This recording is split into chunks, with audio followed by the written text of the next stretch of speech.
February 25th, 1957. A cold, gray Monday in Philadelphia. The wind whipped through the barren trees along Susquehanna Road in the Fox Chase neighborhood, a semi-rural outpost in the northeast corner of the city. The ground was frozen hard, the landscape bleak and colorless in the winter's grip. This desolate stretch of road, bordered by woods and open fields, was mostly unpopulated, a place where locals sometimes dumped their unwanted trash far from prying eyes. It was here that a young man made a discovery that would haunt the city for decades to come. 26-year-old college student Frederick Benonis had been driving along Susquehanna Road when he spotted something unusual, a small cardboard box discarded among the brambles. He slowed his car, but didn't stop. Something about the scene troubled him, but he continued on his way, dismissing his unease. Days passed, but Benonis couldn't shake the image from his mind. The box, out of place in the underbrush, kept drawing his thoughts back to that lonely stretch of road. There had been something wrong about it, something that his subconscious recognized even if he couldn't articulate it. Finally, unable to quiet his growing anxiety, he returned to the spot. What he found would become one of America's most haunting, unsolved mysteries. The cardboard box lay partially concealed by the thick underbrush, approximately 30 feet from the road. It was a JCPenney bassinet box, the kind used to ship a baby's bassinet, with dimensions of roughly 15 by 19 by 35 inches. As Benonis approached, he saw that the box contained something wrapped in a faded, worn blanket. With trembling hands, he pulled back the covering. Inside lay the body of a small boy. The child was naked, his small body placed in a fetal position. His arms were carefully folded across his chest, almost as if in peaceful repose, a grotesque imitation of sleep that could not mask the violence that had been visited upon him. His hair had been recently cut, rather crudely, with clumps of it still clinging to the body. There were bruises on his face, his body bore signs of malnourishment, and there were scars suggesting long-term abuse. Benonis recoiled in horror. He fled the scene, and after wrestling with his conscience, afraid that his previous police record for minor violations might make him a suspect, he finally called the authorities. When the Philadelphia police arrived at the scene, they found exactly what Benonis had described. The small body of a boy, estimated to be between 4 and 6 years old, lay discarded like refuse in the winter woods. The boy was Caucasian with blue eyes and light brown, close-cropped hair. He weighed only 30 pounds and stood about 40 inches tall. His fingers were wrinkled, suggesting he had been immersed in water shortly before or after death. The medical examiner would later determine that the child had died of blunt force trauma. He had suffered multiple bruises across his body, particularly to his face and head. There were surgical scars on his groin, ankle, and beneath his chin. His hands and feet were wrinkled, as if they had been submerged in water for an extended period before death. Most disturbing of all, his body showed signs of chronic malnourishment and long-term physical abuse. The box itself provided few clues. It had originally contained a bassinet purchased from the JCPenney department store in Upper Darby, Pennsylvania. The store had sold 12 such bassinets in the preceding months, but tracking the buyers led nowhere. The blanket wrapped around the boy was homemade, fashioned from cheap cotton flannel. It had been washed many times, leaving no trace evidence that might lead to its origin. As investigators combed the scene, they found a man's blue corduroy cap nearby, a potential clue that ultimately led nowhere. They also discovered a child's scarf and handkerchief with the letter G embroidered on it, but these items were never conclusively linked to the case. The discovery sent shockwaves through Philadelphia. Who was this child? How had he come to such a tragic end? Why had no one reported him missing? The questions multiplied as the investigation unfolded, but answers remained elusive. Within hours of the discovery, the Philadelphia Police Department mobilized one of the largest investigative efforts in the city's history. The case was assigned to the Homicide Unit, with detectives Remington Bristow and Tom Augustine taking lead roles that would define their careers. The medical examination revealed disturbing details about the boy's short life. Dr. Joseph Spellman, the medical examiner, conducted a thorough autopsy that painted a grim picture of sustained abuse. The child's body was covered with old and new bruises, suggesting a pattern of ongoing violence. There were scars indicating at least 7 surgical procedures had been performed on the boy during his lifetime, including an L-shaped scar under his chin, a scar on his left ankle, and another in his groin area. His malnourished state was evident from his undersized frame and lack of proper muscle development. The cause of death was determined to be blunt force trauma to the head. The boy had suffered multiple blows, causing cerebral contusions that led to his death. But the circumstances surrounding these injuries remained unclear. Had it been a single incident of fatal violence or the culmination of escalating abuse? The police employed innovative techniques for the time. They made a plaster cast of the boy's face and right hand, hoping these might aid in identification. These casts would later be used to create more lifelike representations for public appeals. Detectives canvassed an astonishing radius around the discovery site. Every house within a several-mile radius was visited. Investigators interviewed neighbors, postal workers, local shopkeepers, and school officials. They checked attendance records at every elementary school in Philadelphia and surrounding counties, looking for any recently absent child who matched the boy's description. The investigation extended to hospitals and clinics throughout the region. The distinctive surgical scars offered hope for identification, as medical records might provide a name. Detectives visited dozens of medical facilities, reviewing thousands of patient files for children who had undergone similar procedures. Special attention was paid to the bassinet box. Investigators traced it to the J.C. Penney store in Upper Darby, where management cooperated fully with the investigation. Sales records for all bassinets sold in the preceding months were inspected. Each customer who had purchased a bassinet was interviewed, but all could account for their boxes or had long since discarded them. The homemade blanket found with the boy became another focus of the investigation. Police showed it to fabric store owners throughout the region, hoping someone might recognize the material or remember who purchased it. The blanket's distinctive pattern of blue and white stripes with floral designs was publicized widely, but no one came forward with information about its origin.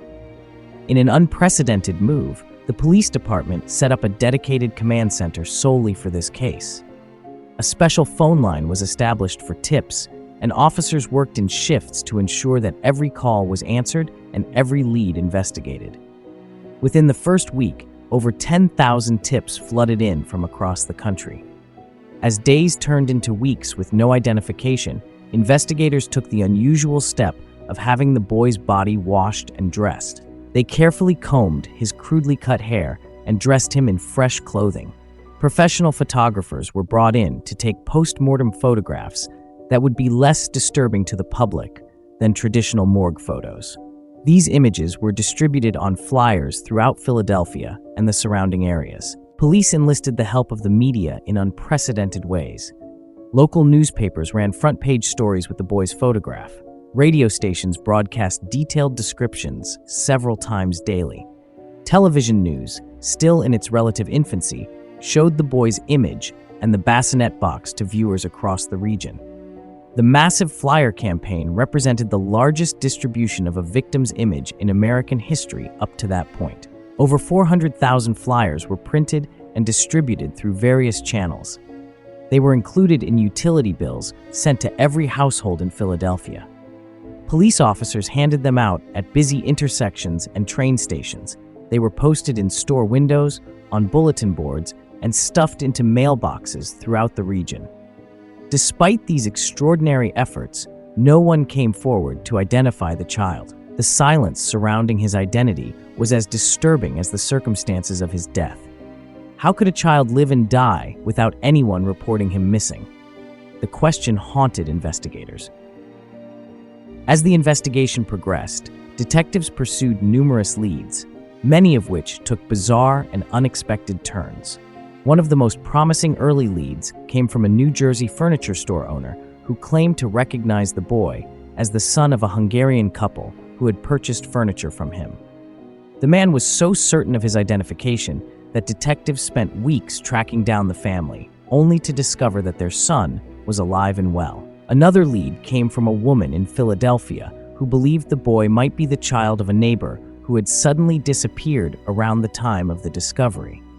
Police investigated thoroughly, but found that the family had simply moved to another state and all their children were accounted for. In March 1957, a man reported seeing a woman and a small boy matching the victim's description getting off a bus in the Fox Chase area a few days before the body was discovered. According to the witness, the boy was wearing only a light jacket despite the cold weather, and the woman had been rough with him. Investigators spent months trying to identify this woman and child, interviewing bus drivers and reviewing passenger records, but the lead eventually ran cold. A particularly disturbing theory emerged when investigators discovered a foster home approximately 1.5 miles from where the body was found. The home, run by Arthur and Catherine Nicoletti, housed several children at any given time.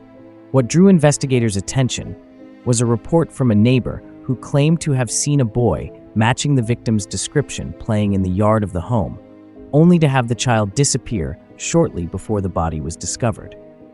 Detectives descended on the foster home, subjecting it to intense scrutiny. The operators provided documentation for all children in their care, and inspections revealed no evidence of abuse or neglect. Police interviewed the children residing there, but none provided information that would link the home to the boy in the box.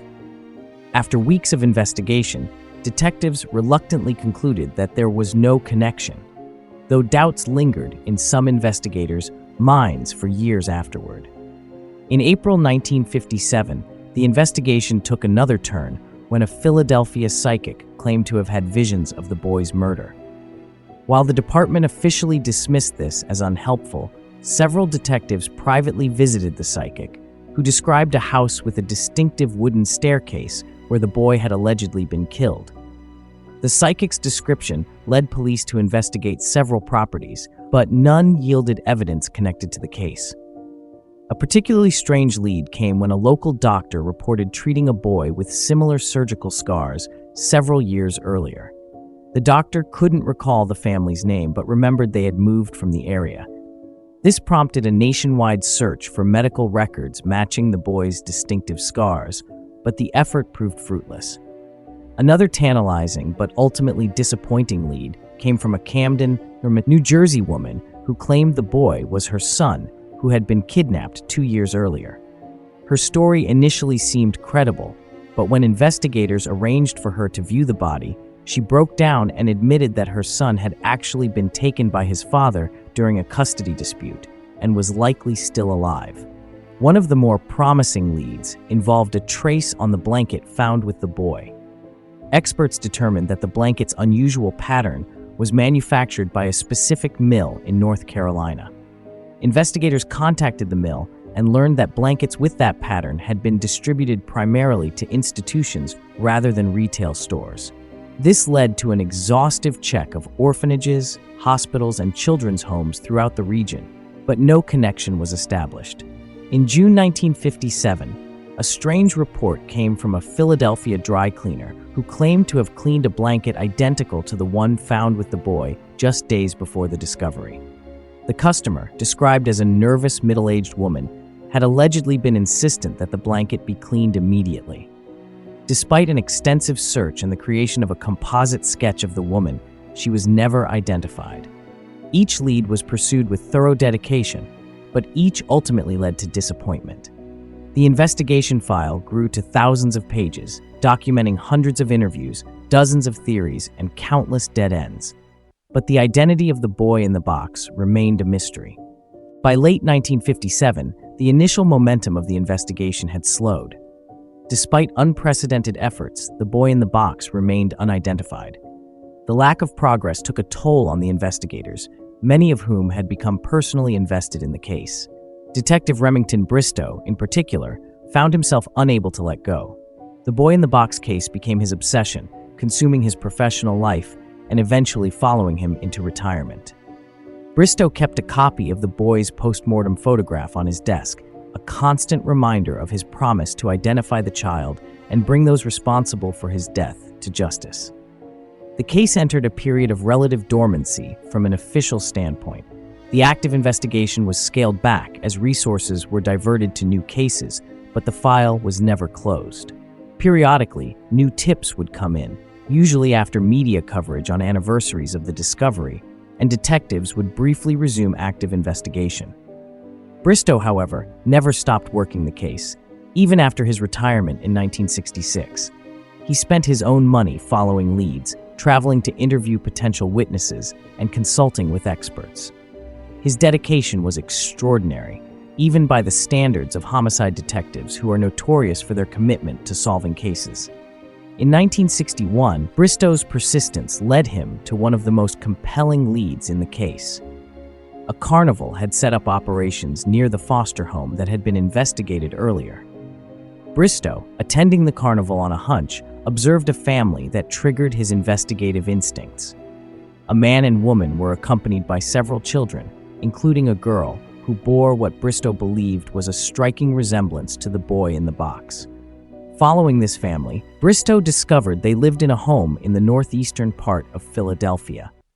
Through discreet inquiries, he learned the man had previously purchased a bassinet from the J.C. Penney store in Upper Darby, the same store that had sold the bassinet whose box was used to dispose of the boy's body.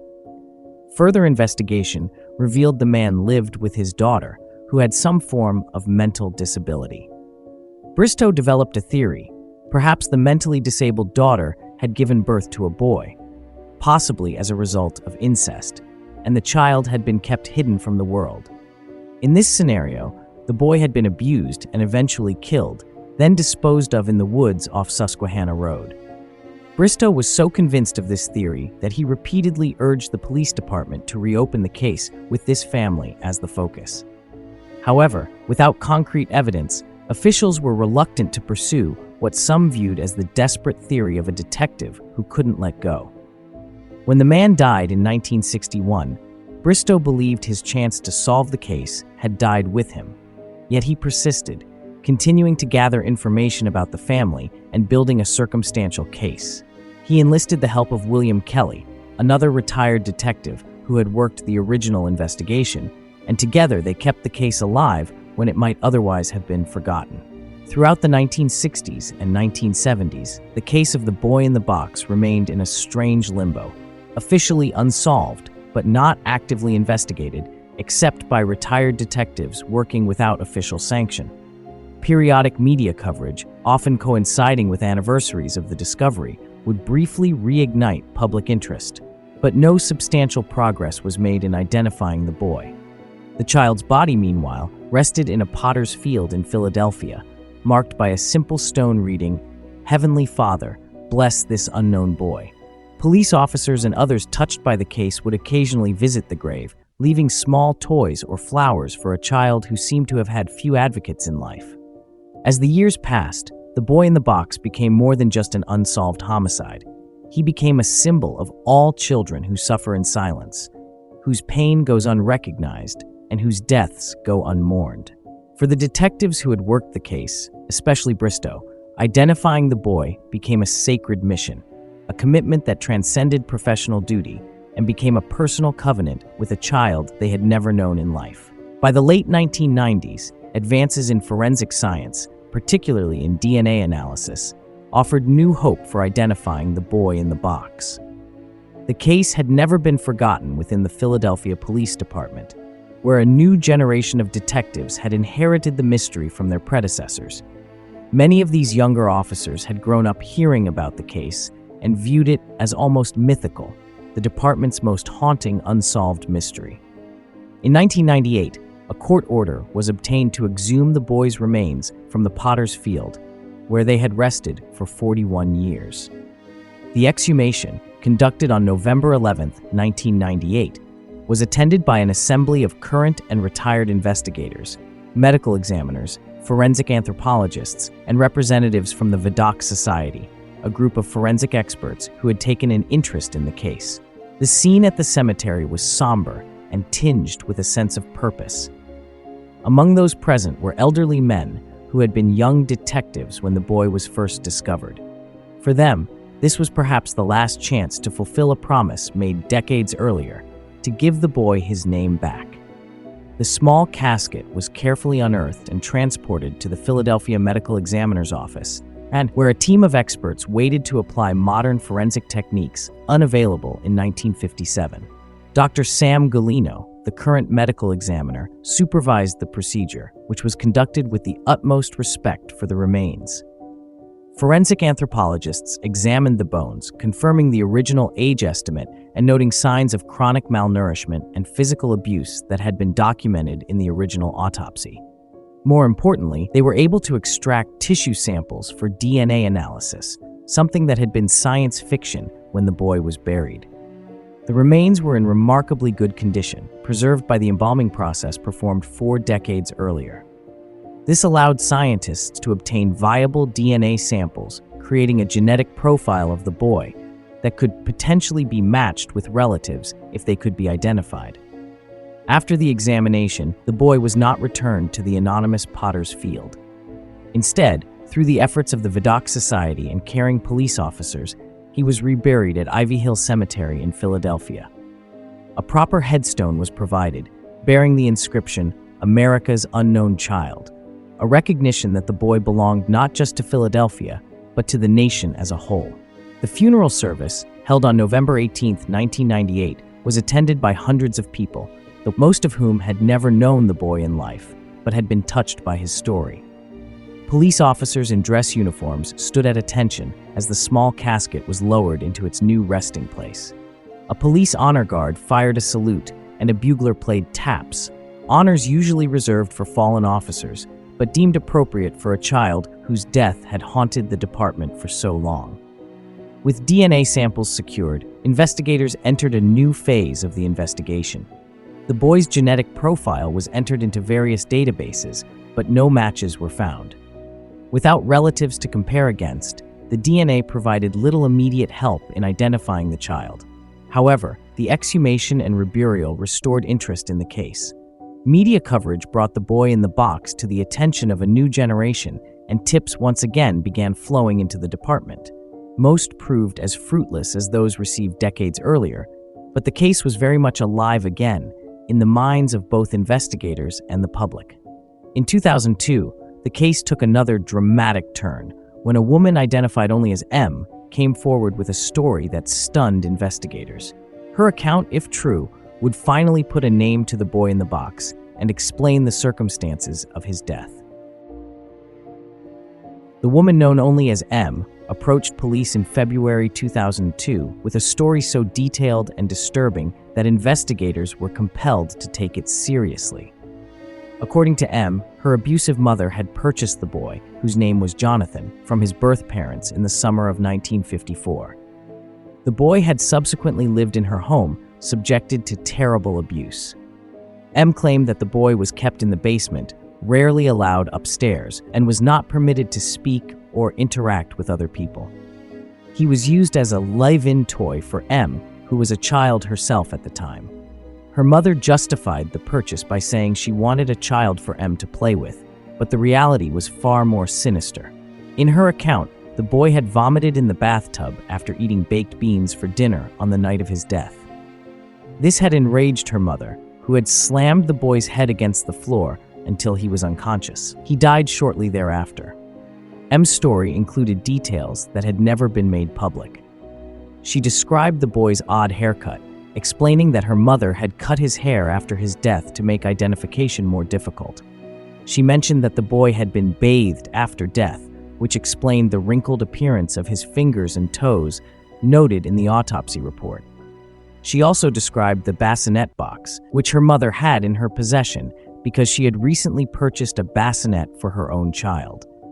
According to M, her mother had transported the boy's body to the Fox Chase area and left it in the underbrush, hoping it would be quickly discovered.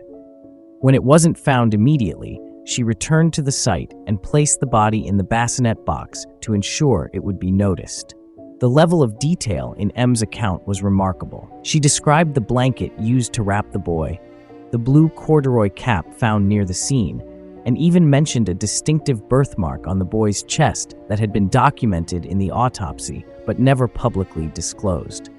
Despite the compelling nature of M's account and the previously undisclosed details she provided, investigators faced significant challenges in verifying her story. Em herself had documented mental health issues, casting doubt on the reliability of her recollections. No records were found to confirm the purchase of a child or the existence of a boy named Jonathan living at the address she provided. Police visited the home where Em claimed the events had occurred, which still stood in northeast Philadelphia. They found that much of the layout matched Em's description, including a basement that could have been used to hide a child from visitors. However, no physical evidence was found to corroborate her story, which was not surprising given the passage of over 4 decades. Investigators also interviewed surviving family members and neighbors who had lived in the area during the relevant period. While some recalled Em's mother as an odd and somewhat reclusive woman, none remembered seeing a boy matching Jonathan's description. The case detectives were divided on Em's credibility. Some found her account too detailed and accurate to dismiss, while others believed she had constructed an elaborate fantasy based on details she might have learned from media coverage or from family members who had followed the case. Without corroborating evidence, her account could not be definitively proven or disproven. The case remained officially unsolved, though Em's revelation added a disturbing new chapter to the mystery. Her story, however credible it might seem, represented yet another theory in a case that had generated hundreds over the years.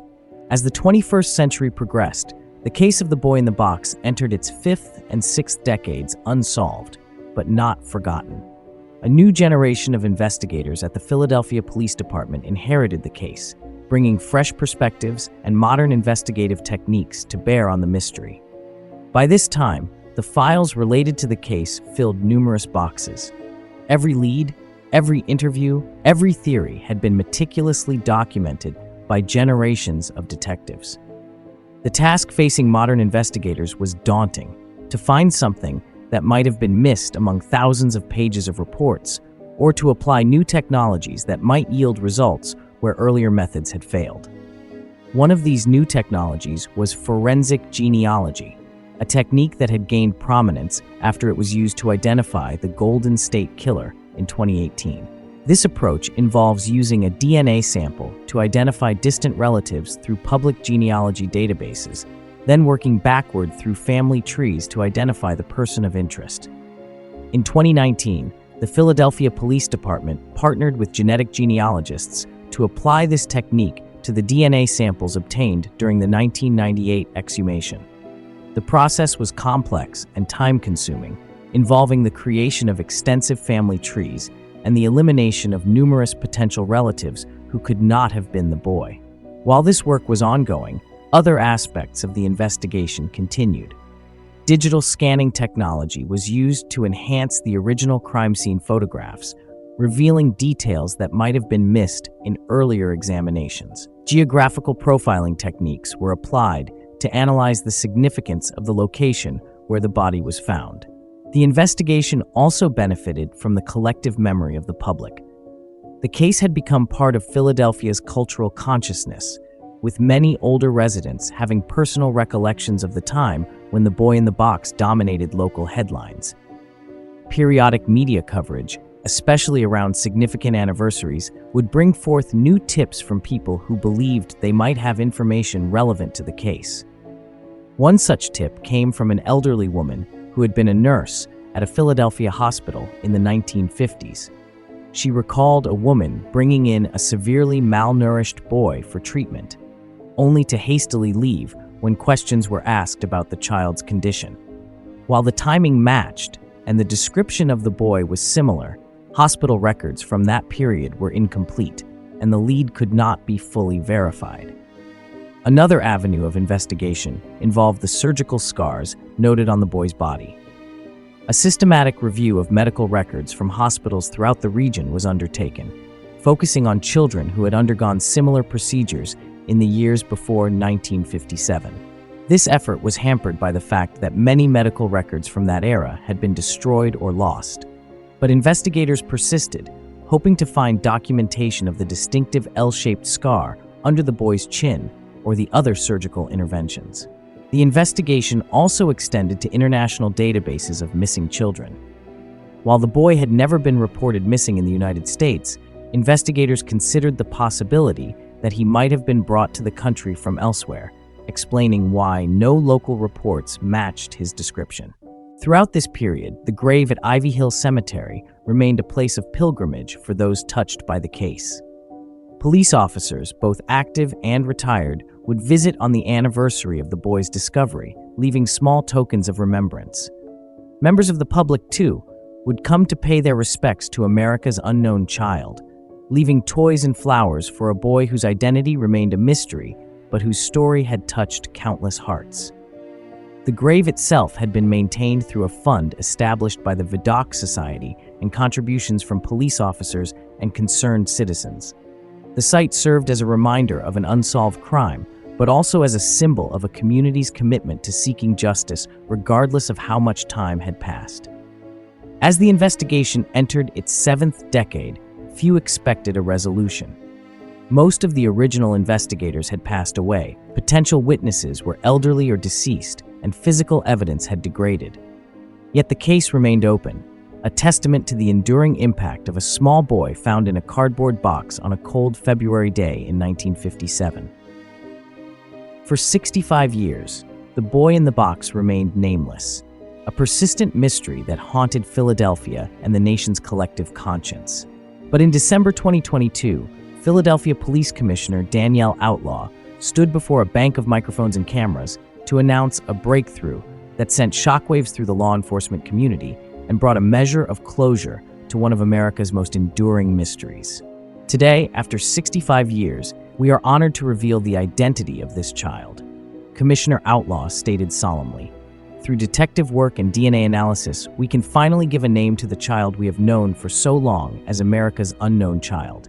His name was Joseph Augustus Zarelli, born on January 13, 1953.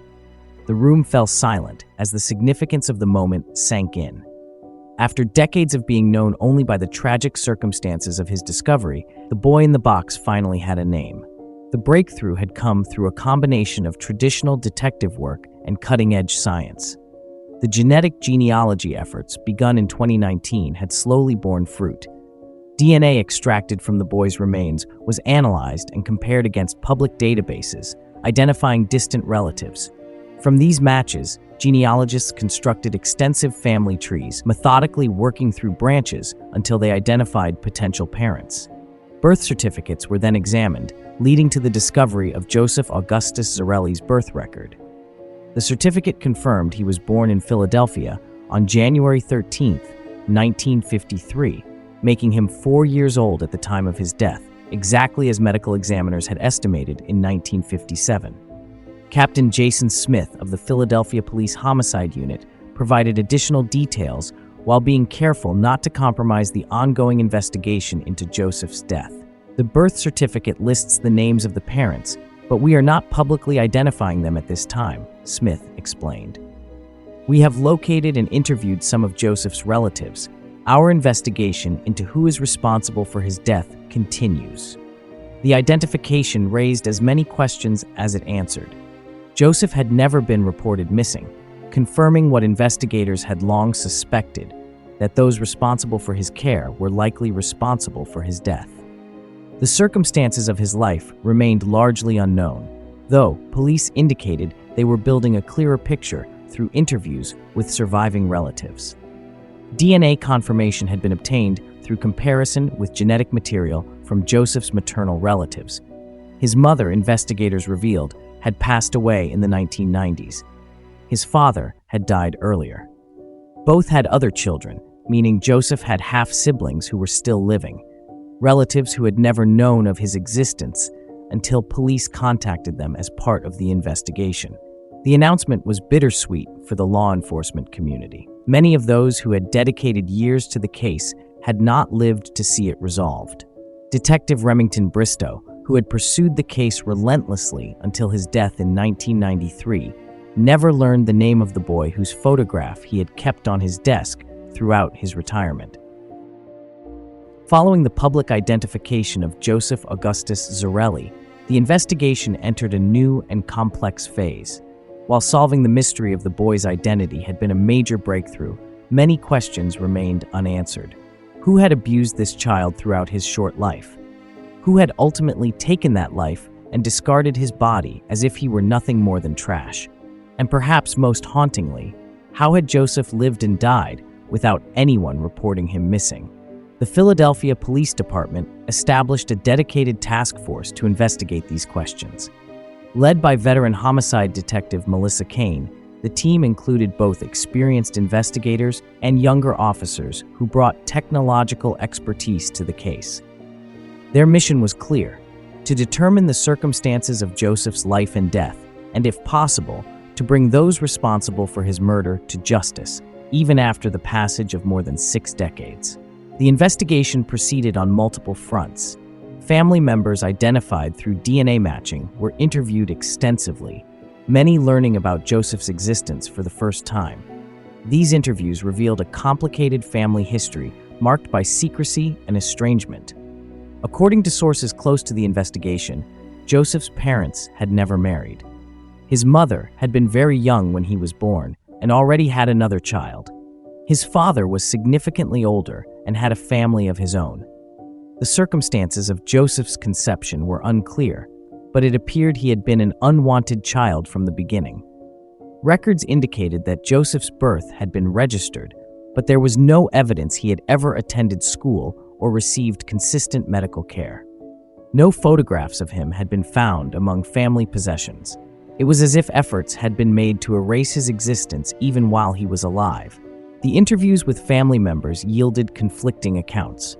Some relatives claimed to have been completely unaware of Joseph's existence. Others admitted to vague knowledge of another child, but said they had been told the boy had been given up for adoption or sent to live with other relatives. None admitted to having actually seen or interacted with Joseph during his lifetime. One elderly relative, speaking on condition of anonymity, told investigators that there had been rumors in the family about a child kept hidden away because of developmental issues or behavioral problems. This individual recalled overhearing arguments about the boy, but had never seen him personally and couldn't confirm whether these discussions referred to Joseph or another child. The investigation also revisited the M theory from 2002. With Joseph's identity now established, detectives could check key details of M's account against newly discovered facts.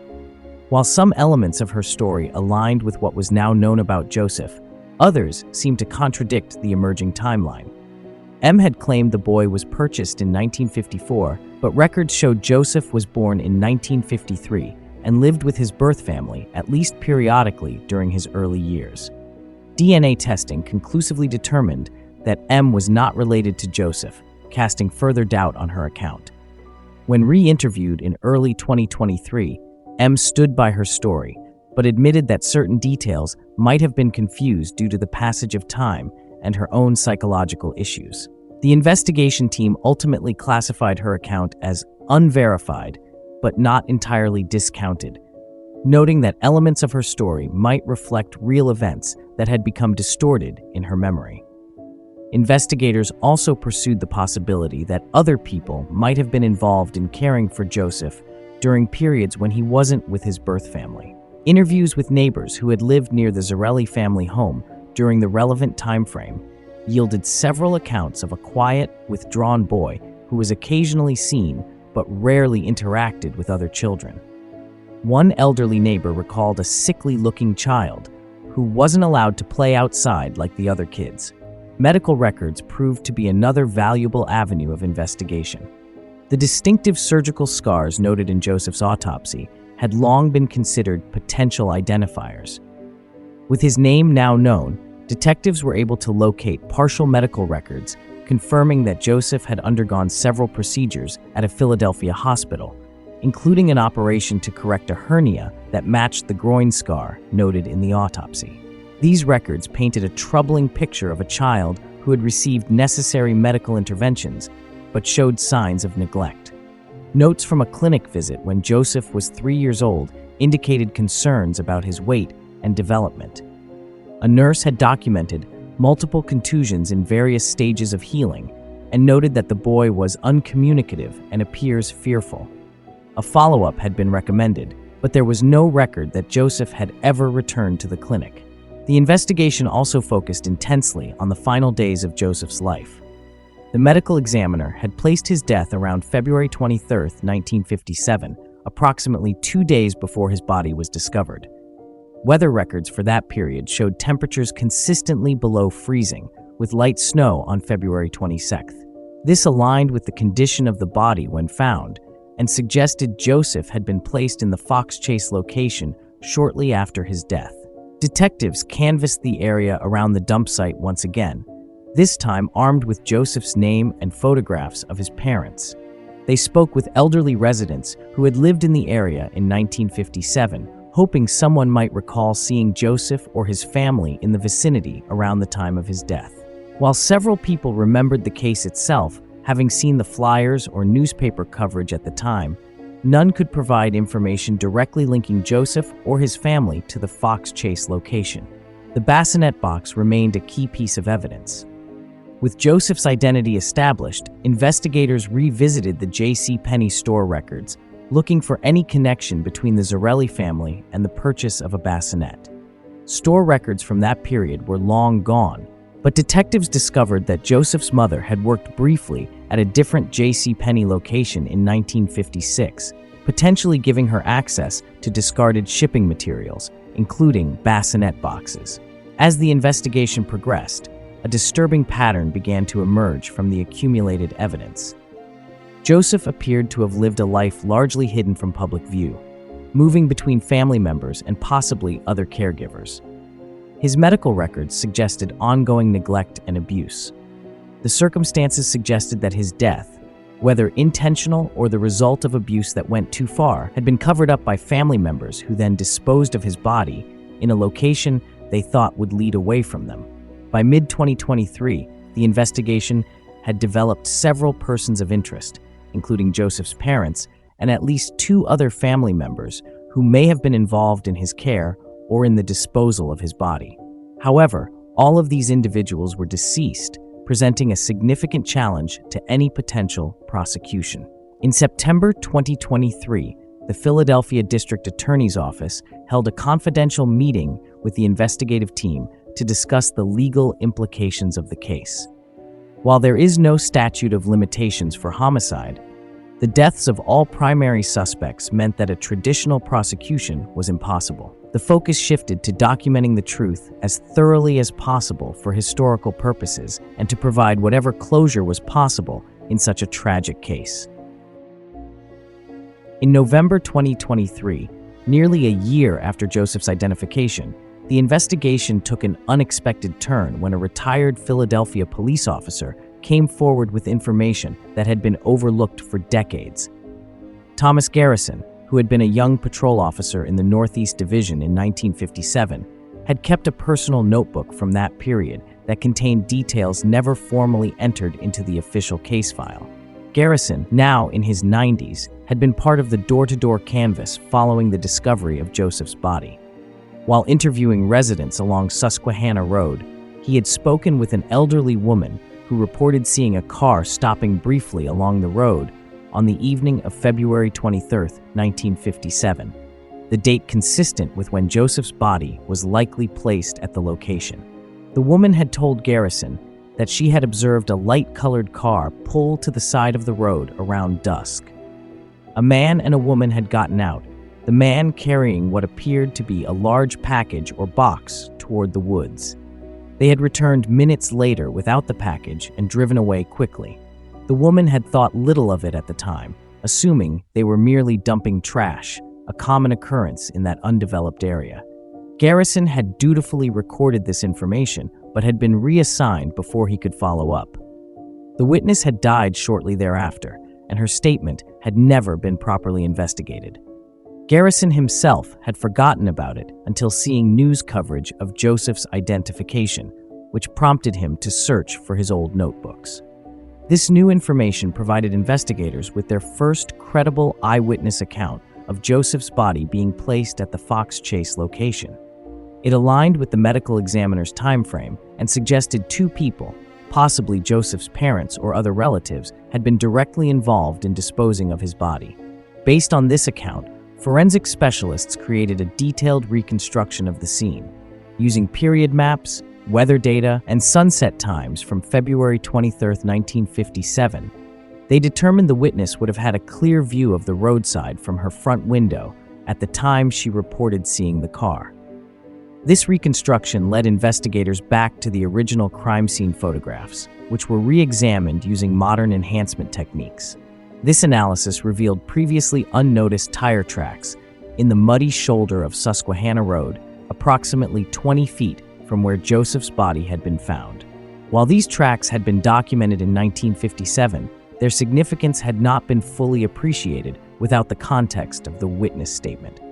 Furthermore, examination of soil samples preserved from the original investigation showed traces of automotive fluids consistent with a vehicle having stopped in that location.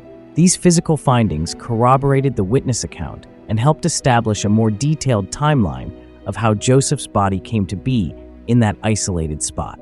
As the investigation continued into 2024, the team made another breakthrough when they located a distant cousin of Joseph's mother who possessed a collection of family letters dating from the 1950s. These letters, never before examined by law enforcement, contained veiled references to the situation with the boy and ensuring no one finds out about Joseph. The most revealing letter, written by Joseph's maternal grandmother in March 1957, just weeks after his body was discovered, included the cryptic line, "I still cannot believe what happened with Jay, and pray daily that the authorities never connect him to our family. The shame would be unbearable." These letters provided the first documentary evidence that Joseph's family had been aware of his death and had actively sought to conceal their connection to him. They also suggested that multiple family members had knowledge of the circumstances surrounding his death, pointing to a conspiracy of silence that had successfully kept the truth hidden for over 6 decades.